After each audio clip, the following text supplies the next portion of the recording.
Good afternoon, everyone. My name is Colin Heidel. I'm VP of Sales and Marketing for Q2 Artificial Lift Services. At Q2 ALS, we measure success by what happens in the field, run life, uptime, and production. Today, I have the pleasure of sitting with Corbin Coyes, our VP of Engineering, to show how engineering, Q2 Trak, and Enverus turn pump changes into measurable production gains fast. Now, just a little backstory here. Corbin and I met well over 10 years ago. Corbin had a tangent flow insert that he designed, and while Q2 was getting into the marketplace, we needed an insert guide. This insert guide was nothing like anything that was on the market at that time. We could see the benefits of that insert guide. It was discussed through our senior management team that this was the guide we wanted to go with in our new cages as we started to transition into downhole rod pumps and pump shops. And it ended up being a great tool for us. We determined that the insert was the best moving forward, so we implemented it, and we call it our Q2 flow cage now. One of the questions I have, Corbin, is what was the process you went through to design and manufacture this insert guide? Well, originally, this was a very long time ago. An engineer came up to me. I'm in the oil and gas industry, and my specialty was in the fluid dynamic part of it. He came and said, well, you know, the production field, they had these pumps in the field that they were failing quite often.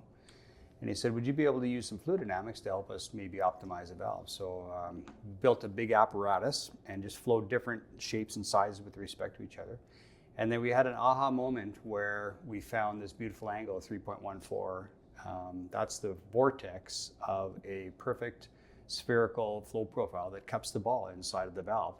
And we found that that one filled up the column the most. And then from there, we decided to search out one of the manufacturers in North America that made the strongest metal on the planet and fabricated a few of these. And then we put them downhole in a farmer's field in Alberta, an oil well, and had to wait 2 years for it to be pulled out of the ground before we could see, it was in good shape, it didn't break. Yes. And then from that point forward, we did revisions and started to scale up our valves. So. Yes, and a unique opportunity from a design perspective because you're able to work with your dad to design this specific insert, correct? Yeah, my dad was power engineering instrumentation at SAIT, and they had a beautiful, massive flow run there, and he was able to go in and calibrate all the valves so we could use it over 2 summers. And we did pressure drop analysis, ball vibration analysis, and did different shapes and sizes. And based on that information, it really gave us a lot of scientific data that proved our field data. And actually, when Doug Quinn bought the company, with the large-scale manufacturing and pump shop distribution, I'm proud to say that now that valve is in hundreds of thousands of wells across every oil field in the world. Yes, and we actually have the unique opportunity here in the facility in Plant 1 to bring customers in, and they can actually see the valve, the insert guides working in the flow run, so they can visualize on how it's working downhole. So it's unique, and it's very helpful for us on the sales perspective. Nice. What's the core mission of our engineering department, and how does it translate into value for our customers, Corbin? Well, engineering mind has one job. It's to help oil companies produce more oil and with less failures in the hole. So that's our primary focus. Of course, our tagline is innovation and technology in motion. So we're always looking for new technology. We have a lot of patented devices out there that we're trialing in the field. Most of the good ideas are actually born in the field, modified in the lab. And from that point, if they work in the field, then we wind up accelerating the commercial aspect of it, and then that's how we improve. Yes, and I have to expand on that because we've talked about how our guys in the field come up with ideas, bring it to your team. Your team then designs, modifies, etc. Looking at one of the things that we have is the kick flush valve that we've got for the Lloydminster area and the SAG-D, where they had to pull everything to steam it once it cooled off. We've came with this apparatus that we're able to knock both valves off at the same time. The oil company then does not have to pull that pump. They can steam down through it, saving them hundreds of thousands of dollars in the process. So this kind of engineering has certainly kept us on the cusp, and it is the technology and the innovation that sets us apart from our competitors. So we're proud of those things that we can design and implement. Let's talk Q2 Trak. Corbin, what is it and why did we build it? So Q2 Trak is a reporting system that all of our field guys use when they pull a pump from the field. And when they pull them apart, they're able to look at each individual piece and do an analysis and put them into a tracking system. gives us things like really nice pictures on metallurgy, if there's corrosion, if there's paraffin, scale, Yes. longevity, look at different metallurgy. And maybe in some circumstances, some field, we have to change the design, and maybe in some instances, we have to change the metallurgy. So it really helps us give a kind of a boots on the ground look through all of our innovations and understand how we can revise them and make them better to last longer. Yes, and through the Q2 Trak, you're also able to examine specialty pumps. Could you expand on that? Yeah, well, the specialty pump portion of our Q2 Trak isolates most of the products that we have patents on. Mm-hmm. And, our value to our innovation is the extra production that we can get out of oil wells with our innovations. So that's one piece where we can go into Q2 Trak, look at the production, and look at longevity, and have all that documentation. And the neat thing about the size of the company is that maybe in one area it's working well, and maybe in another area they're having difficulty. Well, we can compare notes and find out maybe this technology in Texas might work in Alberta or vice versa. Yes. Right? So. Yes, very good tool. And again, what it does for us in the field offices is we're able to dissect exactly what's happening with the customer's pump. We can reason for pulls, failure reasons, failure cause, foreign materials. We can graph it up for them. We can Excel it out for them. We can give them the data. We can track everything to the penny on new pumps, conversions, repairs, miscellaneous, you name it. It gives us total control of what we're doing with our downhole rod pumps, and certainly gives us the Q2 advantage, as we say. So, where does Enverus fit in? How are we combining external and internal data to use the Enverus program? Yeah, so with Q2 Trak, what happens is when they put the location inside Q2 Trak, there's an installation date on there. So if we want an analysis on a certain specialty tool, we'll pull the AWIs and we can pop it into Enverus. And now Enverus is a database of all of the production information in North America. So very powerful tool. Once we put our data into there, it's able to look at a client, a specialty tool that's performing in a certain area, and then gives us a nice graph that says before and after and shows a bump in production or gas, or in some cases it shows that there's a lot of pump changes afterwards. That's when we need to go back to the drawing board, get more information, and understand, well, maybe that specialty pump is better used in this area rather than this area. Yes. So again, it also identifies good, bad, or ugly for us. Yep. Going in the right direction, wrong direction. Great data for us, great data for the sales team, and it's great because it makes me look smart, right? So walk us through the data workflow from the moment that we add or change pump systems or parts. Well, that's a good question. So the most important moment is when something changes on a well.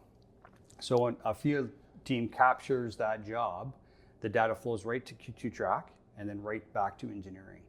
So dashboards can compare pre and post pump changes, and engineering is able to react very quickly to that and adjust and validate and everything, all our designs moving forward.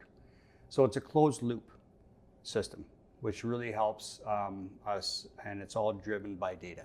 Yes, all the data in that Q Trak is quite impressive. Mm-hmm. And again, we use it on all different aspects in the pump shops to where we can track a single component in any single pump for any amount of days. It's so precise. So. Corbin, can you share examples of production increases, runtime gains we've seen from this approach? With Enverus, we're able to look at the longevity of our pump and the production increases. In places like Texas, Alberta, California, North Dakota, we're able to see some good gains with our specialty pumps, especially on a macro scale. So yeah, that's definitely something that we can look at. And the other piece is, reducing the failures. And that's always a big thing because when it comes to clients, they want their pumps to last as long as possible. And so those are the two things that we really are concerned with, and things that we keep an eye on all the time. So I think really when it comes down to the new innovations we have, two of them are the HVS valve.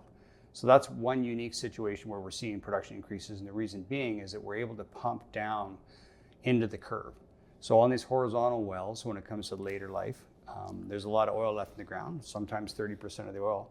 But rod pumping has not gone that far before. It's gone up to maybe 45 degrees. Now we have a new valve that comes down to 90.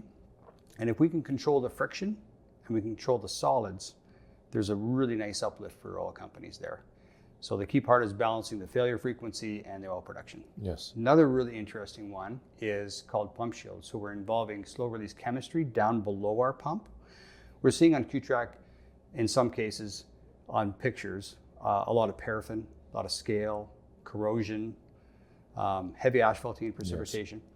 So in this case, this Vortex Venturi right below our pump slow releases chemistry, so it protects our downhole pump and really increases the longevity of it. And in some cases, because paraffin blocks things and causes pressure drop, we can actually increase the flow past our pump with this new tool. So those are the two really new exciting things that we're working on. And I think those are things that are really going to help the longevity and also help the operators produce more oil and gas. Yeah, and Q2 is technology and innovation in motion. Now the pump shield is in its infancies, correct? We're getting a few of those out, so we've got some data to collect. We got some time to be downhole. Yes. Horizontal valve, we're into the thousands now of running these valves, and they're really giving us an advantage. As you mentioned, pumping around the curve, getting into that 89, 90 degrees into the pool itself. Great tool, great invention, and it's certainly been productive for us here at Q2. Corbin, what about third-party innovation? Yeah, you know, we have companies such as Oilify that come in and they do a lot of R&D work, and they've put out some really good product lately, Shark Tack and the Whale Shark, and they're working on a lot of other things, especially around the solid side of things. They've kind of licked the gas side of things and done really well on that, but now they're going into the different realms. So we work very closely with them. They work with the engineering team, and they're able to really do R&D work very quickly and iterate. And then on the engineering side, we validate, and then it gets tried in the field. So they've been very successful partnership with Oilify.